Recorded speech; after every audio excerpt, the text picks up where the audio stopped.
출발 업앤다운 시간입니다. 오늘장 움직이고 있는 그 종목군들 살펴보고 전략 세워보는 시간입니다. 유한타증권 박진희 부장과 함께하겠습니다. 부장님 안녕하세요. 네, 안녕하세요. 네, 오늘 이 코스피는 보합권 정도에서 오르락내리락 하고 있어요. 지금 약밥선에 움직임이 기록이 되고 있고 코스닥 시장의 움직임이 훨씬 더 좋은데요. 자, 어떤 종목군들이 움직이고 있습니까? 네, 시장 전체적으로 지금 거래소 시장에 외국인들의 매수세가 좀 집중되고 있는 모습 보실 수가 있겠습니다. 기관은 소폭의 매수세를 보여주고 있는데요.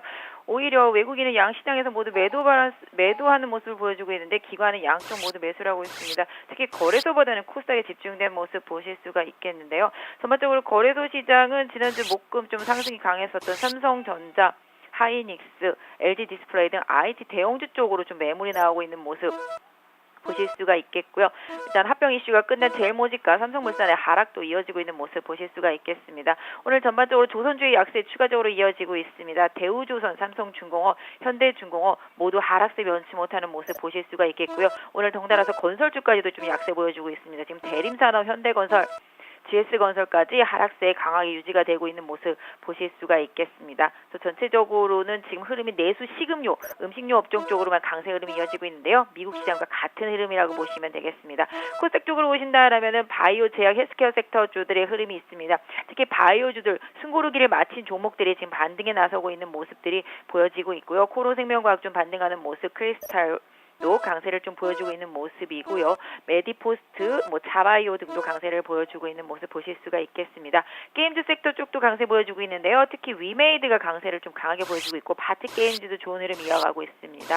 NHN 엔터와 컴투스 등도 반등에 나선 모습이고요. 핀테크 쪽에서는 그동안 좀 다음에 기세가 눌렸었던 네이버가 오늘도 좀 강한 흐름 이어가고 있습니다. 바닥권에서 계속 좀 말씀드렸던 종목이죠.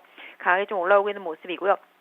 건자재 sek터 쪽에서는 실적을 내놓은 한샘이 강한 모습을 이어가는 모습 속에서 전체적으로 좀 고른 흐름이 좀 이어지고 있습니다만은 건설주는 좀 약한 모습 이어지고 있고요. 백화점 섹터들도 전체적으로 좀 약한 모습 이어가고 있는 것 같습니다. 그래서 시장 전체적으로는 지금 게임 섹터, 그다음에 건자재 섹터, 바이오 제약 섹터 좀 강한 모습 보실 수가 있겠고요. 특히 또 IT 부품 섹터들 오늘 파트너를 비롯해서 전체적으로 부품 섹터들 코스닥 쪽에서는 좀 강한 흐름이 이어지고 있습니다만 거래소에서는 중대형주 중심으로 해서 IT와 조선주 등이 좀 약세를 보여주고 있는 흐름이 이어지고 있습니다. 네, 자 그러면 하락하는 종목부터 좀 살펴보죠. 오늘도 빼놓을 수 없는 이 조선주들 조금씩 또 밑을 더 보고 있네요. 현대중공업, 대우조선해양, 삼성중공업 나란히 지금 한 3% 정도 마이너스권의 움직임 나오고 있는데요.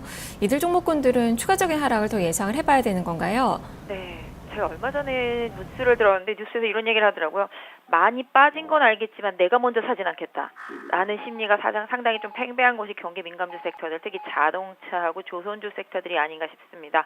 IT도 마찬가지가 되겠죠. 일단 조선주 싼 거는 알겠지만 지금 내가 먼저 사기에는 좀 뭔가 아쉽죠. 수급이 들어오지 않고 있는데다가 기관은 중소형주에 집중하고 있기 때문에 일단은 조선주 섹터들은 지금 싼 거는 알겠지만 실적 발표를 하긴 하고 실질적으로 손실난 부분들을 모두 다 한 번에 빅베스를 단행하는지 여부를 좀 더 확인하시고 안정감을 확인하신 이후에 기관의 매수세를 좀 더 확인하시면 좋겠습니다. 외국인도 마찬가지가 되겠죠. 그래서 아직까지는 심리적으로 안정된 부분이 없기 때문에 좀 약세 흐름을 계속되고 있다라는 점 염두에 두실 필요가 있겠고요. 그중에서도 그나마 좀 실적이 그나마 좀 긍정적이라고 알려져 있었던 현대중공업도 지금 분위기로는 10만 원도 다시 깨려는 흐름이죠. 10만 원 부근에서는 그동안 지지력을 보여줬던 현대중공업 과연 이번에도 10만 원 부근에서 좀 지지력이 나올지 여부 좀 확인하시고 대응하시는 전략 좋겠습니다. 네. 자, 그리고 오늘 이 하나 갤러리아 타임월드가 오랜만에 좀 떨어집니다. 지금 차익실험 물량이 좀 나오는 걸로 좀 봐야 될 것 같아요. 8%가량의 하락권의 움직임 나타나고 있는 그 상황이고요. 지금 전반적으로 좀 백화점 쪽이 다 안 좋네요. 지금 현대백화점도 한 2.5%가량 밀리고요. 이쪽도 점검을 해볼까요? 네, 하나 갤러리아 타임월드도 많이 올랐죠. 좀 많이 올랐습니다. 면세점을 좀 반영한 흐름이었는데요.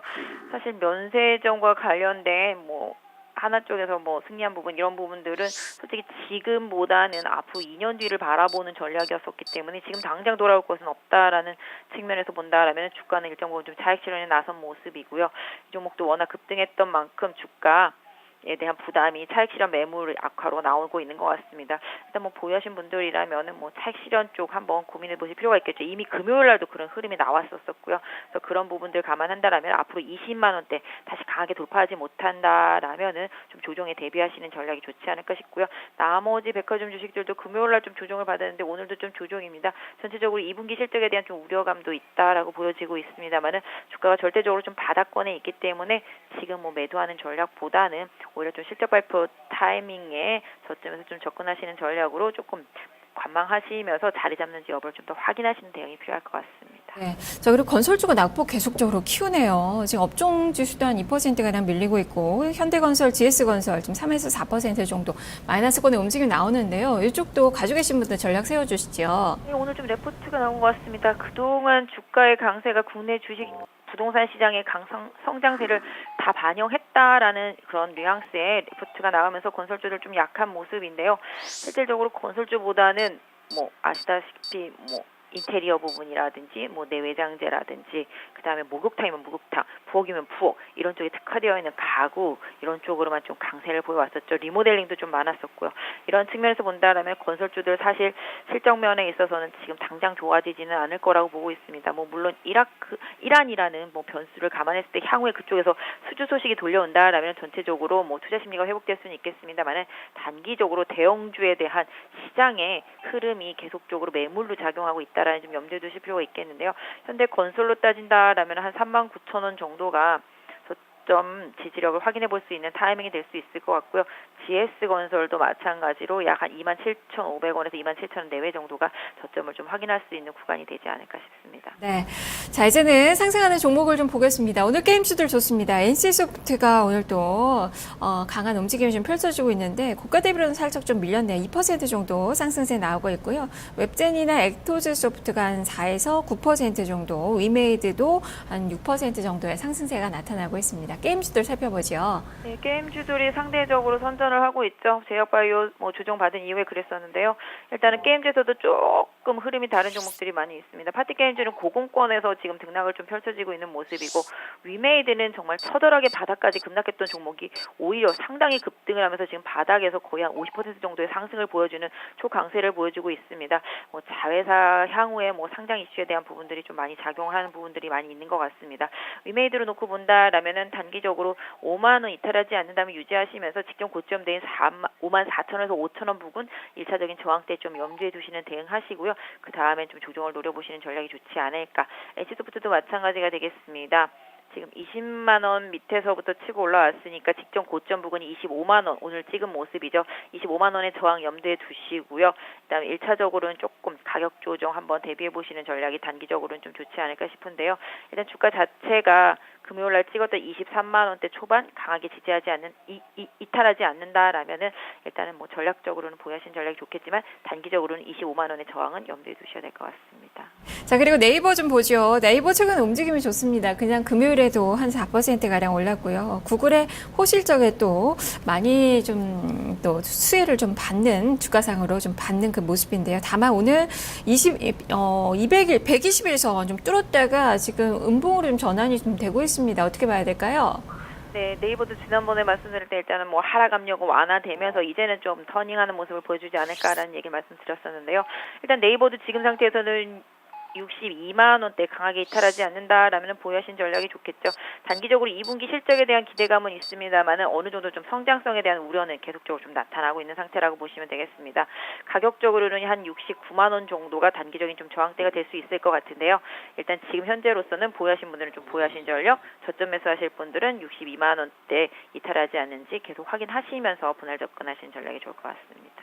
그리고 오늘 IT 부품 쪽 좋습니다. 파트론도 괜찮고요. S맥도 한 5% 가까이 오르네요. 뭐 이녹스, KH바텍, 옵트론텍, 신량은 한 12% 정도 플러스가 좀 나오고 있는데요. 자, 이쪽은 어떤가요? 네, 삼성이 스마트폰 부품주들 특히 이제 저가폰에 대해서 집중한다라는 뭐 얘기들도 나왔기 때문에 관련주들 좀 많이 움직이고 있고요. 또 노트 5가 8월 중에 나온다라는 얘기 때문에 카메라 모듈과 관련되어 있는 업체들, 카메라 이미지 센서라든지 이런 쪽에 관련된 업체들 흐름 좋아지고 있습니다. 뭐 일단은 오랫동안 빠졌던 만큼 가격적인 메리트도 많이 반영이 되고 있겠죠. 그래서 일단은 뭐 파트론 같은 경우가 지금 바닥권에서 계속 올라와서 지난주에도 계속 말씀을 드렸었는데요. 이 종목 같은 경우도 지금 한 8,400원 강하게 이탈하지 않는다라면 일단 한 10,000원 정도에다 목표를 두시고 홀딩하시면서 가보시는 전략이 어떨까 싶고요. 다른 부품 업체들도 가격적인 메리트가 있는 종목들 수 한번 챙겨보시고요. 한번 뭐 저점에서는 한번 대응해 볼 수 있지 않을까 싶습니다. 네, 알겠습니다. 말씀 잘 들었습니다. 네, 감사합니다. 네, 지금까지 박진희 부장과 함께 출발 업앤다운 살펴봤습니다.